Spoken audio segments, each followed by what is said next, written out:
Microsoft clearly has strengths and weaknesses, and they very rarely actually go by any of their strengths. And that's the funny part, right? Like, as much as I enjoy Xbox, and as much as I think Xbox is like this great entity and a great entertainment thing, they very rarely actually take advantage of the things that are handed to them or their strengths, which is a little bit unfortunate. And I do hope that we see them sort of come out with some good things in the long term. Like, Microsoft is setting themselves up to really kind of have their best generation ever, as long as they can keep stock up and keep the games flowing with Xbox Game Pass. And we had a little bit of an announcement that I thought was pretty damn interesting, and very much one of the things that is their strength, and exactly why people should be excited for the future of Xbox. Now, does this mean everything's going to be, roses and all that kind of stuff?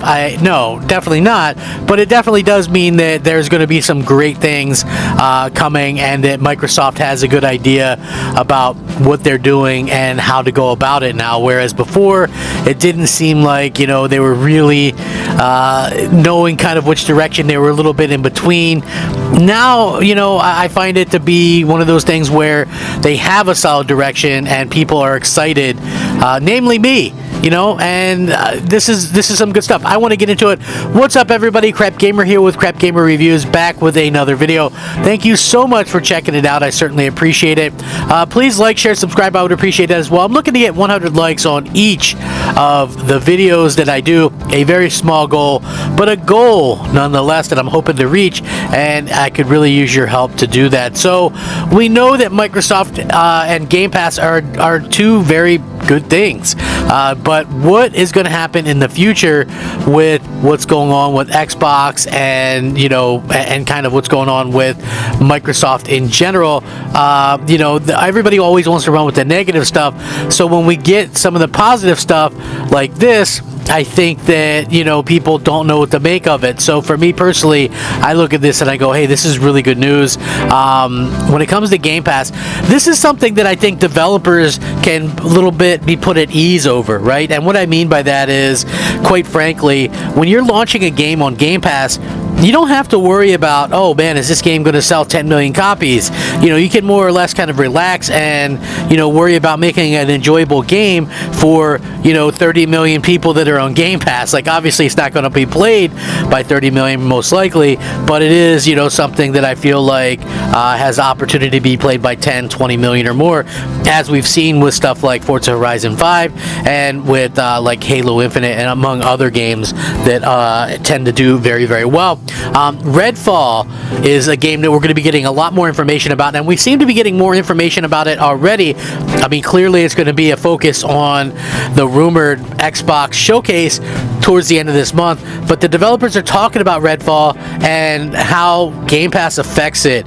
Following a recent developer interview with the game directors of Redfall, obviously people are starting to get excited about the people going hands-on with the team describes as Arcane blended with Far Cry 2 or Stalker for the single player.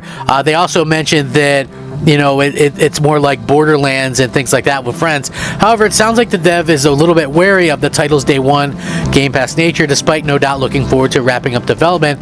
It isn't to say that the quality of the game won't be up to snuff. Everybody expects the developer to deliver on that front.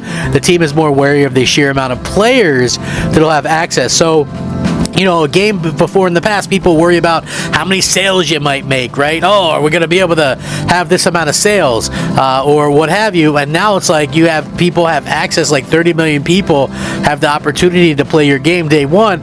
That's insane and can be a little bit scary, to say the least. And this is what the developers had to say. The pool that Game Pass offers is huge for us. It's kind of shocking and scary in a way. Like, how many people are going to play Redfall in the first week? What if it's a lot more than we anticipate?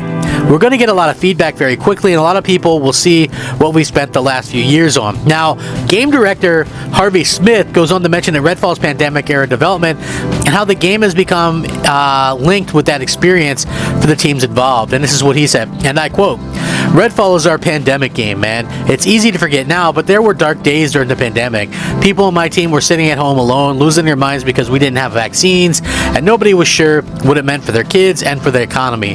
The team carried each other through it all. ZeniMax, Bethesda, and Microsoft were very good to us during that difficult time. Now that we're on the other side of it, the last thing I got to do here is ship Redfall. So obviously I understand such a project is going to be a daunting task. A lot of people looking forward to it, and the excitement is really kind of upped crazier than what any of us could have expected. Originally I wasn't sure what Redfall meant for me personally. Was it something I was interested in? Was it something that you know, that I even wanted to play? And you know, now we start to see that yes, this does look pretty incredible, to say the least. You know, it's one of those games where I think that it's going to take a lot of people by surprise, and the more we've seen on it, the better it has actually looked, which I think is pretty impressive, to say the least, because, you know, let's just be honest here.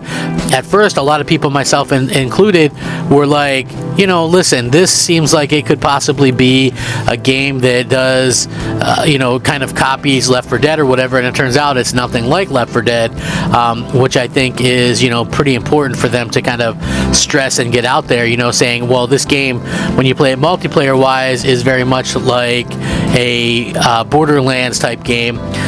When you play it single player, it's kind of like, you know, a situation with the you know, some of these other games, which I think is fine, you know, but again, personally, I don't think that Far Cry is my favorite franchise. I think mostly that the reason why I didn't like Far Cry was it doesn't give, at least to me, it's not a clear what you should do. Outside of that, like climbing towers got really repetitive, but the first, I think, 2 and Far Cry 3 were revered as some of the best, and I think beat Far Cry 3 and enjoyed that, and I tried to play Far Cry 4 or 5 and just wasn't really into it. But this is extremely good news. Microsoft continues to do incredible things, and this is, I think, going to be their first big hit, you know, from the studios that they've acquired. So I'm looking forward to seeing what they have to offer, and you know, it just, I think for me personally,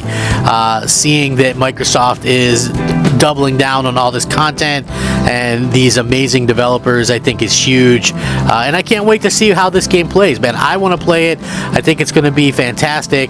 Hopefully you guys think so too.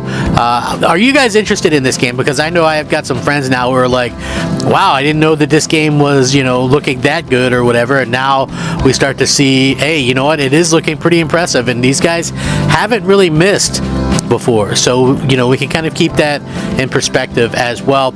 Anyway, thank you guys so much for joining me. Rack 'em up, fact 'em up, Crap Gamer 'em up. Thank you so much for watching. I really do appreciate it. You guys are amazing. Crap Gamer out.